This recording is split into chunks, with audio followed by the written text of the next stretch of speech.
সবাইকে সালাম জানাচ্ছি। আসসালামু আলাইকুম। আপনাদের সবাইকে ছাত্র জনতার বিপ্লবে সিক্ত নতুন বাংলাদেশে স্বাগত জানাচ্ছি। গভীর শ্রদ্ধা জানাচ্ছি জুলাই আগস্ট মাসে ফেসিবাদ সকলের প্রতি। তাদের আত্মার মাগফিরাত কামনা করছি। তাদের আত্মত্যাগের বিনিময়ে নতুন বাংলাদেশ গড়ার শপথ নিয়ে আমি আপনাদের কাছে কিছু কথা বলতে চাই। শরণার্থীকালের ভয়াবহ বন্যায় যারা মৃত্যুবরণ করেছেন, যারা অসুস্থ হয়ে পড়েছেন বা যারা সর্বস্ব হারিয়েছেন, যারা দুঃসহ জীবনযাপন করছেন, তাদের স্মরণে রেখে আজকের কথাগুলো বলছি। বন্যা দুর্গতদের জীবন দ্রুত স্বাভাবিক করার জন্য যাবতীয় উদ্যোগ সরকারি বেসরকারি পর্যায়ে নেবার আয়োজন করেছি। ভবিষ্যতে সকল ধরনের বন্যা প্রতিরোধে আমাদের আভ্যন্তরীণ এবং প্রতিবেশীদের সঙ্গে যাতে যৌথভাবে নেওয়া যায় সে আলোচনা শুরু করেছে। প্রিয় দেশবাসী, আপনারা জানেন বিপ্লবী ছাত্র জনতা জাতির এই ক্রান্তি লগ্নে আমাকে এক গুরু দায়িত্ব অর্পণ করেছে। তারা নতুন এক বাংলাদেশ গড়তে চায়।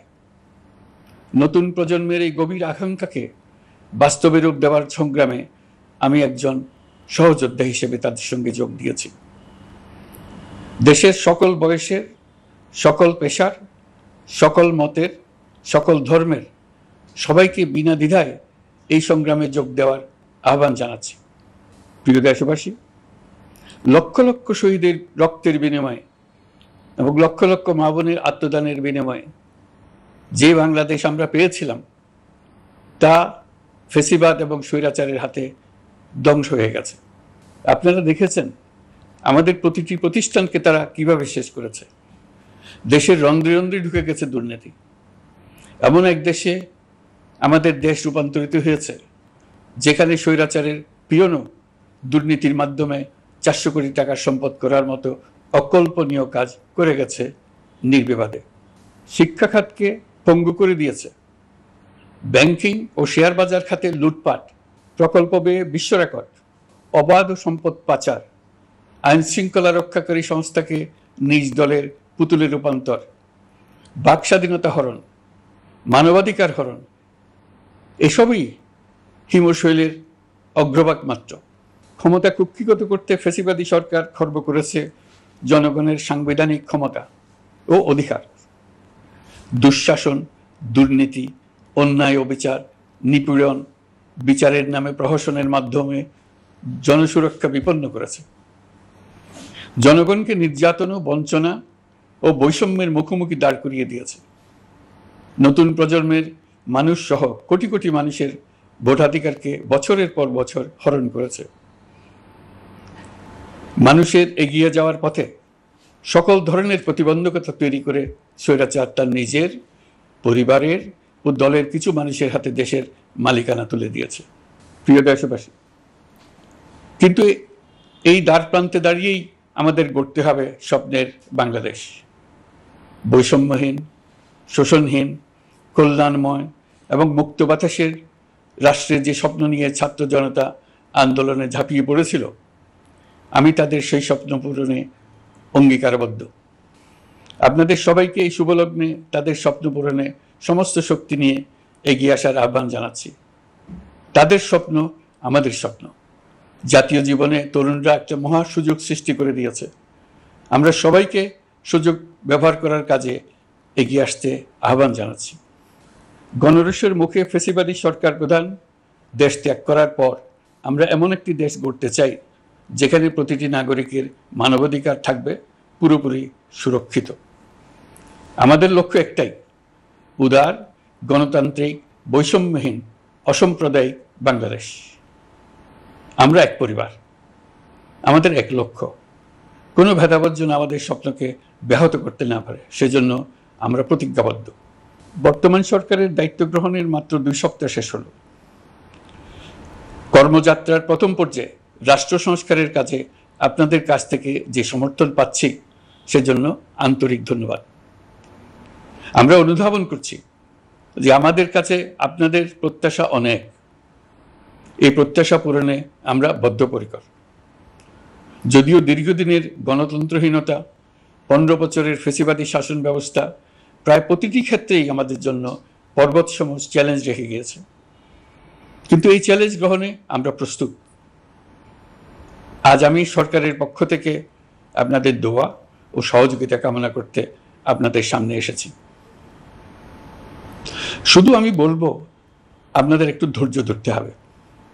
এখনই সব দাবি পূরণ করার জন্য জোর করা, প্রতিষ্ঠানে ঢুকে ব্যক্তিবিশেষকে হুমকির মধ্যে ফেলা, মামলা গ্রহণের জন্য চাপ সৃষ্টি করা, বিচারের জন্য গ্রেফতারকৃত ব্যক্তিকে আদালতে হামলা করে আগেই এক ধরনের বিচার করে ফেলার যে প্রবণতা, তা থেকে বের হতে হবে।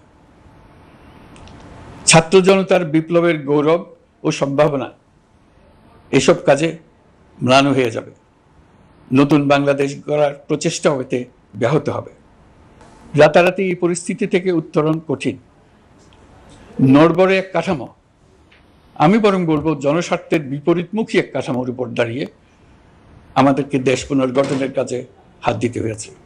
আমরা এখান থেকেই বাংলাদেশকে এমনভাবে করতে চাই যেন এদেশে জনগণই সত্যিকার অর্থে সকল ক্ষমতার উৎস হয়, বিশ্ব দরবারে একটি মানবিক ও কল্যাণকর রাষ্ট্র হিসেবে সমাদৃত হয়। তরুণ প্রজন্ম, শিক্ষার্থী ও জনতার আত্মত্যাগের প্রতি সম্মান জানাতে রাষ্ট্র সংস্কারের কাজে সফল আমাদের হতেই হবে, এর আর কোনো বিকল্প নেই।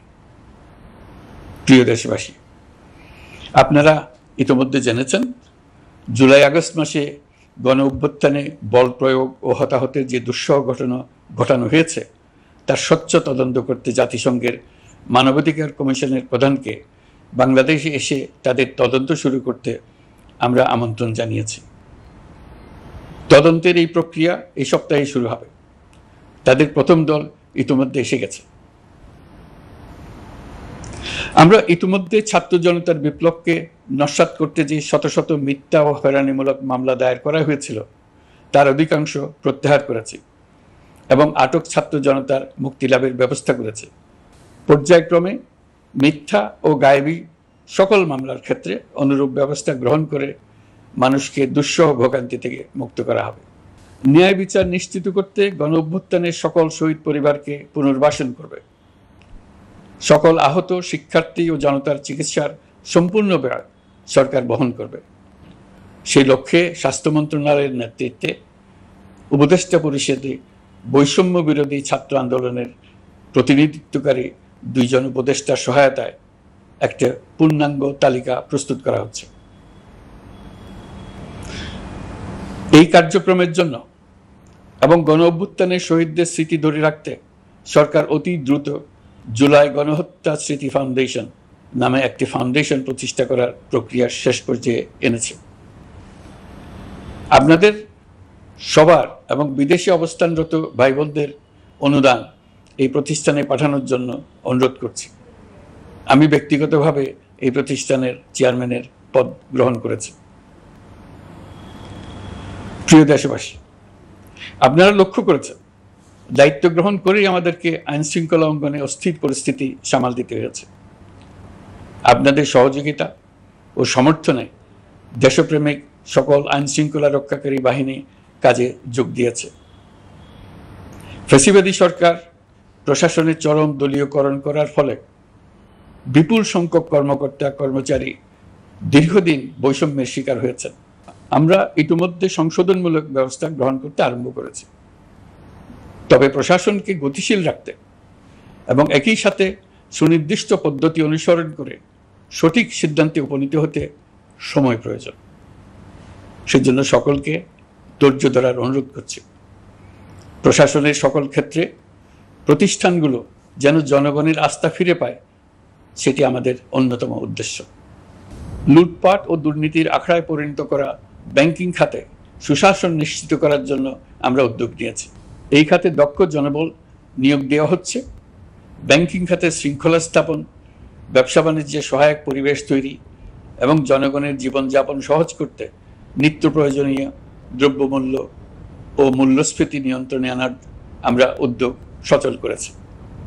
ব্যাংকিং খাতে দীর্ঘমেয়াদী সংস্কারের জন্য ব্যাংক কমিশন গঠন করা হবে।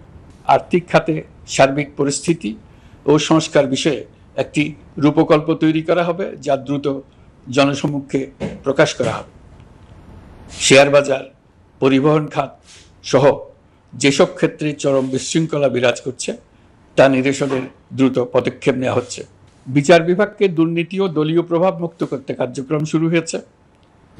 একটি সুনির্দিষ্ট প্রক্রিয়ার মধ্য দিয়ে বিচার বিভাগের স্বাধীনতা ও জবাবদিহিতা নিশ্চিত করার উদ্যোগ নেওয়া হয়েছে।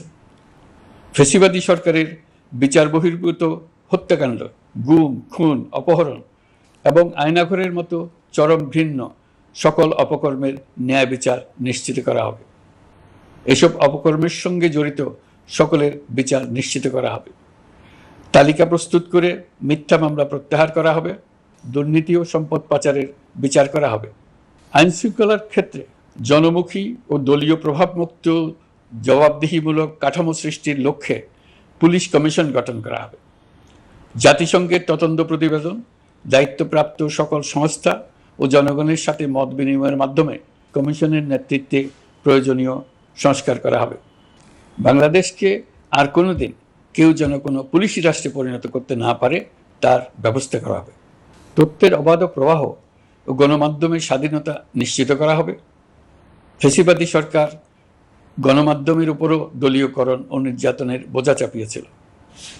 জনগণের তথ্যের অধিকার নিশ্চিত করতে আমরা প্রতিশ্রুতিবদ্ধ। তথ্যের প্রবাহে বিদ্যমান আইনি ও অন্যান্য বাধা অপসারণ করা হবে। মত প্রকাশের স্বাধীনতা বাধাগ্রস্ত করে এমন সব আইনের নিপীড়নমূলক ধারা সংশোধন করা হবে। ইতিমধ্যে এই ধরনের আইনগুলো চিহ্নিত করে এই প্রক্রিয়া শুরু করা হয়েছে। বিদেশি সংবাদকর্মীদের এদেশে আসার পর যে অলিখিত নিষেধাজ্ঞা ছিল, ইতিমধ্যে আমরা তা তুলে নিয়েছি। বিদেশি সাংবাদিকদের দ্রুত ভিসা দিতে সংশ্লিষ্ট কর্মকর্তাদের নির্দেশ দেওয়া হয়েছে। আমরা আশা করি পরিবর্তিত পরিস্থিতিতে গণমাধ্যম কর্মীরা নিরপেক্ষ সাংবাদিকতা চালিয়ে যাবেন। শিক্ষাক্ষেত্রে চরম নৈরাজ্য প্রতিষ্ঠিত করে গেছে বিগত সরকার। আমরা তার পূর্ণাঙ্গ সংস্কারের উদ্যোগ নেব। এটা আমাদের অন্যতম অগ্রাধিকার। আপনারা জানেন, দায়িত্ব গ্রহণের পর দ্রুততম সময়ের মধ্যে সকল শিক্ষা প্রতিষ্ঠান খুলে দেওয়া হয়েছে। শিক্ষার্থীদের জন্য সৃজনশীল, নিরাপদ ও ভীতিমুক্ত পরিবেশ নিশ্চিত করা আমাদের অঙ্গীকার। একই সাথে পাঠ্যক্রমকে যুগোপযোগী করার কাজও দ্রুত শুরু করা হবে। গণতন্ত্রকে সুসংহত করতে স্থানীয় সরকার প্রতিষ্ঠানগুলোকে শক্তিশালী করা হবে এবং ক্ষমতার বিকেন্দ্রীকরণ নিশ্চিত করা হবে। ছাত্র জনতার গণঅভ্যুত্থানকে সফল পরিণতি দিতে প্রশাসন, বিচার বিভাগ, নির্বাচন কমিশন ও নির্বাচনী ব্যবস্থা, আইন শৃঙ্খলা খাত এবং তথ্য প্রবাহে প্রয়োজনীয় সংস্কার সম্পূর্ণ করে অবাধ ও সুষ্ঠু অংশগ্রহণমূলক নির্বাচন আয়োজন করা হবে। এর লক্ষ্য হবে দুর্নীতি, লুটপাট, গণহত্যার বিরুদ্ধে একটি জবাবদিহিতামূলক রাজনৈতিক বন্দোবস্তের সূচনা। বর্তমান সরকার দুর্নীতির বিরুদ্ধে স্পষ্ট অবস্থান গ্রহণ করেছে। আমাদের সকল উপদেষ্টা দ্রুততম সময়ের মধ্যে তাদের সম্পদের বিবরণ প্রকাশ করবেন। পর্যায়ক্রমে এটা সকল সরকারি কর্মকর্তাদের ক্ষেত্রেও নিয়মিত এবং বাধ্যতামূলক করা হবে। রাষ্ট্রীয় পর্যায়ে দুর্নীতির বিরুদ্ধে ব্যবস্থা গ্রহণে সংবিধানের ৭৭ অনুচ্ছেদে প্রতিশ্রুত ন্যায়পাল নিয়োগে অধ্যাদেশ প্রণয়ন করা হবে। এবার কৃষি খাতের কথা একটু বলে। কৃষি নির্ভর বাংলাদেশে কৃষকের স্বার্থ যেন সুরক্ষিত থাকে, কৃষক যেন তার উৎপাদিত পণ্যের ন্যায্য মূল্য পায়, তা নিশ্চিত করা হবে। প্রবাসী শ্রমিকরা যেভাবে বৈষম্য বিরোধী ছাত্র জনতার আন্দোলনকে সমর্থন দিয়েছে, মুক্তিকামী জনগণ তা কৃতজ্ঞ চিত্তে স্মরণ করে। তাদের প্রতি সকল পর্যায়ে সম্মানজনক আচরণ নিশ্চিত করা হবে। বাংলাদেশের স্বাস্থ্য খাত অন্যতম দুর্নীতিগ্রস্ত খাত। জনগণের জন্য পর্যাপ্ত স্বাস্থ্যসেবা নিশ্চিত করার লক্ষ্যে স্বাস্থ্য খাতে প্রয়োজনীয় সংস্কার করা হবে। এই খাতে সংশ্লিষ্ট সকলকে জবাবদিহিতার আওতায় আনা হবে।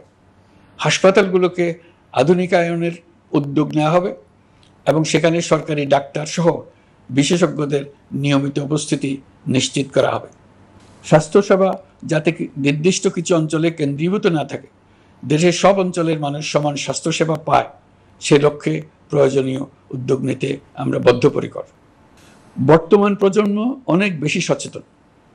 বিশ্বের বিভিন্ন প্রান্তে ঘটে যাওয়া পরিবর্তন বিষয়ে তারা ওয়াকিবহাল শুধু নয়, তারা নেতৃত্ব দিচ্ছে। তারা যে উন্নয়নের স্বপ্ন দেখে তা টেকসই এবং পরিবেশ বান্ধব, প্রকৃতি ধ্বংসকারী উন্নয়ন নয়। শুধু জিডিপি একটি দেশের উন্নয়নের মাপকাঠি হতে পারে না। নদী, নালা, খাল, বিল, পাহাড়, বন উন্নয়ন হয়।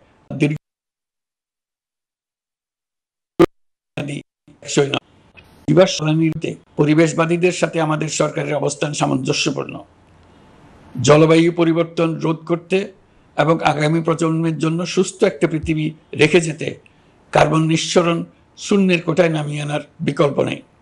আমাদের সরকার পরিবেশ ও জলবায়ু রক্ষায় সর্বোচ্চ গুরুত্ব দেবে। এই কার্যক্রমে তরুণ সম্প্রদায়কে সম্পৃক্ত করা হবে। ইতোমধ্যে বিভিন্ন রাষ্ট্র ও জাতিসংঘ বর্তমান সরকারের কর্মসূচির প্রতি সমর্থন ব্যক্ত করেছে। আমরা সকল রাষ্ট্রের সাথে বন্ধুত্বপূর্ণ সম্পর্ক বজায় রাখব।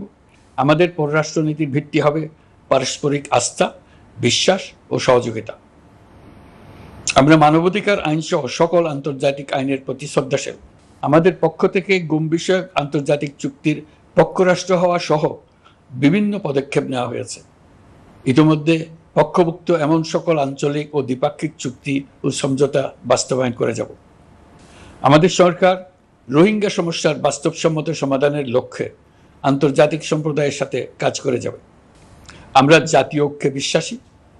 প্রয়োজনীয় সংস্কারের লক্ষ্যে রাজনৈতিক ঐক্যের মধ্য দিয়ে নিশ্চিত করা হবে নারী, শিশু, প্রতিবন্ধী, ধর্মীয় সংখ্যালঘু, আদিবাসী সকলেই এদেশের নাগরিক এবং সমান আইনের সুরক্ষার অধিকারী।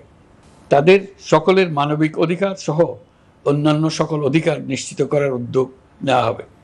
এই জন্য আমি উপদেষ্টা পদমর্যাদা সম্পন্ন একজন বিশেষ সহকারী নিয়োগ দিয়েছি, যার দায়িত্ব হবে জাতীয় সংহতি উন্নয়ন।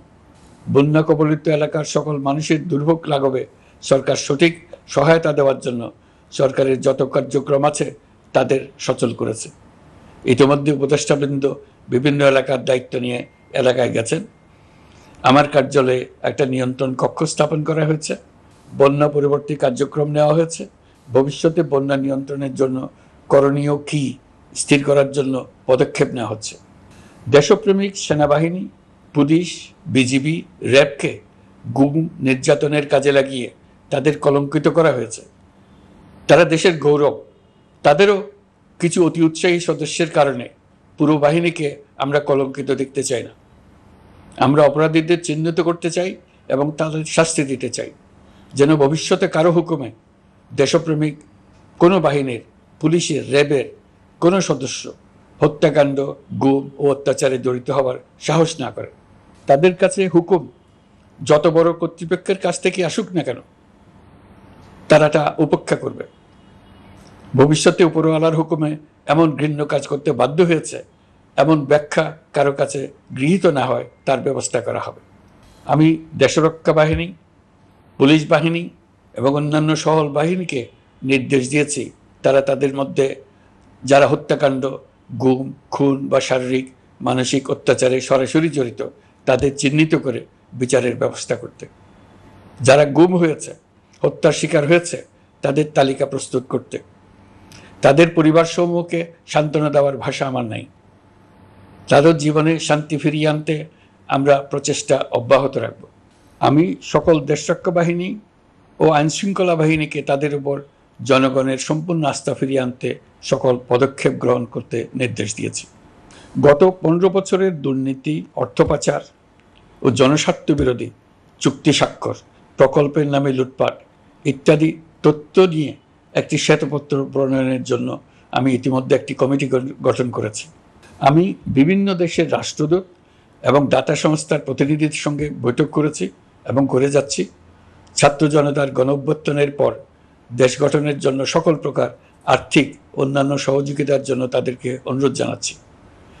তারা এই ব্যাপারে আগ্রহ দেখাচ্ছে। তাদের কাছে আমাদের প্রস্তাব শুভ প্রণয়ন করে দ্রুত পাঠানোর ব্যবস্থা নিয়েছে।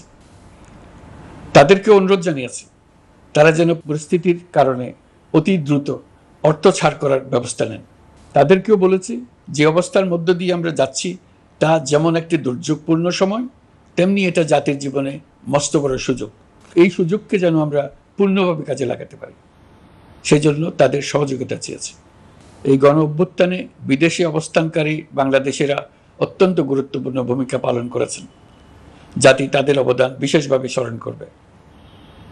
নতুন বাংলাদেশ গড়ার কাজে আমরা তাদের অংশগ্রহণ চাইব। আমাদের একটি লক্ষ্য হবে বিদেশগামী এবং প্রত্যাবর্তনকারী প্রত্যেক প্রবাসী শ্রমিককে মর্যাদা ও সম্মানের সঙ্গে দেশে আসা এবং যাওয়া নিশ্চিত করা। সে ব্যাপারে শিগগিরই পদক্ষেপ নেওয়া হবে।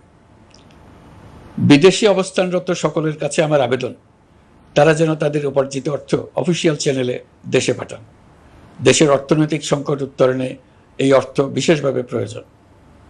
কি কি ব্যবস্থা নিলে তাদের জন্য অফিসিয়াল চ্যানেলে অর্থ পাঠানো সহজ হবে সেটা সম্বন্ধে আমরা তাদের পরামর্শ নেব। সারা দেশ ঘুষের মহাসমুদ্রে নিমজ্জিত। কিভাবে ঘুষ থেকে আমরা মুক্ত হতে পারি তার জন্য আমাদের পরামর্শ দেন। শুধু এই কাজটা নিয়ে অগ্রসর হতে পারলেই আমি মনে করি দেশের জন্য এই সরকার একটা গুরুত্বপূর্ণ অবদান রেখে গেছে বলে স্মরণীয় হয়ে থাকবে। আমি কথা দিচ্ছি, এই ব্যাপারে আমি আমার সর্বশক্তি নিয়োজিত করব। আমাদের দায়িত্ব দেশের সকল মানুষকে একটি পরিবারের বন্ধনে আবদ্ধ করা। পরিবারে মতভেদ থাকবে, বাকবিতণ্ডা হবে, কিন্তু আমরা ভাই বোন, আমরা বাবা মা, আমরা কেউ কারো শত্রু না। কাউকে তার মতের জন্য শত্রু মনে করব না, কাউকে ধর্মের কারণে শত্রু মনে করব না, কাউকে লিঙ্গের কারণে শত্রু মনে করব না। আমরা সবাই সমান, কেউ কারো উপরে, কেউ কারো নিচে না। এই ধারণা আমরা জাতীয় জীবনের সর্বক্ষেত্রে প্রতিষ্ঠিত করতে চাই। একটা বিশেষ ব্যাপারে আমরা আপনাদের সহযোগিতা চাচ্ছি। আমাদের দায়িত্ব গ্রহণের পর থেকে প্রতিদিন সচিবালয়ে, আমার অফিসের আশেপাশে, শহরের বিভিন্ন স্থানে সমাবেশ করা হচ্ছে। গত 16 বছরের অনেক দুঃখ কষ্ট আপনাদের জমা আছে, সেটা আমরা বুঝি। আমাদের যদি কাজ করতে না দেন তাহলে এই দুঃখ গোছানোর সকল পথ বন্ধ হয়ে যাবে। আপনাদের কাছে একান্ত অনুরোধ, আমাদের কাজ করতে দেন। আপনাদের যা চাওয়া তা লিখিতভাবে আমাদেরকে দিয়ে যান। আমরা আপনাদের বিপক্ষ দল নয়। আইনসঙ্গতভাবে যা কিছু করার আছে আমরা অবশ্যই তা করব, কিন্তু আমাদেরকে ঘেরাও করে এই গুরুত্বপূর্ণ দিনগুলোতে আমাদের কাজে বাধা দেবেন না। সবাই মিলে তাদের বোঝান, তারা যেন এই সময়ে তাদের অভিযোগের প্রতি দৃষ্টি আকর্ষণের জন্য আমাদের দৈনন্দিন গুরুত্বপূর্ণ কাজে বাধা না দেন। একটা বিষয়ে সবাই জানতে আগ্রহী, কখন আমাদের সরকার বিদায় নেবে। এটার জবাব আপনাদের হাতে। কখন আপনারা আমাদেরকে বিদায় দেবেন? কেউ দেশ শাসনের মানুষ নই। আমাদের নিজ নিজ পেশায় আমরা আনন্দ পাই। দেশের সংকটকালে ছাত্রদের আহ্বানে আমরা এই দায়িত্ব গ্রহণ করেছি। আমরা সমস্ত শক্তি দিয়ে এই দায়িত্ব পালন করব। আমাদের উপদেষ্টা মণ্ডলীও এই লক্ষ্যে উদ্বুদ্ধ হয়ে সবাই মিলে একটা টিম হিসেবে কাজ করে যাচ্ছি। কখন নির্বাচন হবে সেটা সম্পূর্ণ রাজনৈতিক সিদ্ধান্ত, আমাদের সিদ্ধান্ত নয়। দেশবাসীকে ঠিক করতে হবে আপনারা কখন আমাদেরকে ছেড়ে দেবেন। আমরা ছাত্রদের আহ্বানে এসেছি, তারা আমাদের প্রাথমিক নিয়োগকর্তা। দেশের আপামর জনসাধারণ আমাদের নিয়োগ সমর্থন করেছে। আমরা ক্রমাগতভাবে সবাইকে বিষয়টি স্মরণ করিয়ে যাব, যাতে হঠাৎ করে এই প্রশ্ন উত্থাপিত না হয় আমরা কখন যাব। তারা যখনই বলবে আমরা চলে যাব। আমরা সংস্কারের অংশ হিসেবে নির্বাচন কমিশনকেও সংস্কার করব। কমিশনকে যে কোনো সময় আদর্শ নির্বাচনের জন্য প্রস্তুত রাখব। আমরা বিভিন্ন সংস্কারের কাজ শুরু করেছি। দেশবাসীকে অনুরোধ করব একটা আলোচনা শুরু করতে। আমরা সর্বনিম্ন কি কি কাজ সম্পূর্ণ করে যাব, কি কি কাজ মোটামুটি করে গেলে হবে। এই আলোচনার মাধ্যমে আমরা একটা দিক নির্দেশনা পেতে পারি। তবে চূড়ান্ত সিদ্ধান্ত রাজনৈতিক সিদ্ধান্ত, সেটা রাজনৈতিক আলোচনা থেকেই আসবে। এই দিক নির্দেশনা না পেলে আমরা দাতা সরকার এবং আন্তর্জাতিক অর্থনৈতিক প্রতিষ্ঠানসমূহের সঙ্গে আলোচনায় দৃঢ়তার সঙ্গে অগ্রসর হতে পারছি না। আমি নিশ্চয়তা দিচ্ছি, আমরা আমাদের পক্ষ থেকে মেয়াদ বৃদ্ধির কোনো প্রশ্ন তুলব না। আমরা আপনাদের সকলের দোয়া চাই। যেই কদিন আছি সেই সময়টুকু উপদেষ্টা মণ্ডলীর প্রত্যেকে নিজ নিজ সাধ্যমতো দেশের এই সংকটকালে সংকট উত্তরণে যেন নিজ নিজ মেধা সাধ্যমতো কাজে লাগাতে পারে। নতুন বাংলাদেশ গড়ার যে সুযোগ ছাত্র জনতার রক্তের বিনিময়ে আমরা অর্জন করলাম, আমরা আমাদের মতানৈক্যের কারণে সেটা যেন হাতছাড়া করে না ফেলে, এটা আমরা নিশ্চিত করতে চাই। এই সুযোগ এবার হারিয়ে ফেললে আমরা জাতি হিসেবে পরাজিত হয়ে যাব। শহীদ, আহত এবং জীবিত ছাত্র জনতার কাছে আমরা প্রতিজ্ঞাবদ্ধ থাকতে চাই, আমরা এই অর্জনকে কিছুতেই হারিয়ে যেতে দেব না। যে সুযোগ তারা আমাদেরকে দিয়েছে তার মাধ্যমে আমাদের দেশকে পৃথিবীর একটি শ্রদ্ধেয়, সকল দিকে দৃষ্টান্ত স্থাপনকারী দেশে পরিণত করতে আমরা শপথ নিয়েছি। সবশেষে আবারও আমাদের দেশের সকল মানুষ, শিশু, কিশোর কিশোরী, তরুণ তরুণী, বয়স্ক, বৃদ্ধ, নারী, পুরুষ সবার কাছে দোয়া চাইছি যেন আমরা আমাদের সকলের স্বপ্ন বাস্তবায়নে সফল হই। আল্লাহ আমাদের সহায় হন, আমাদের সবার মঙ্গল করুন।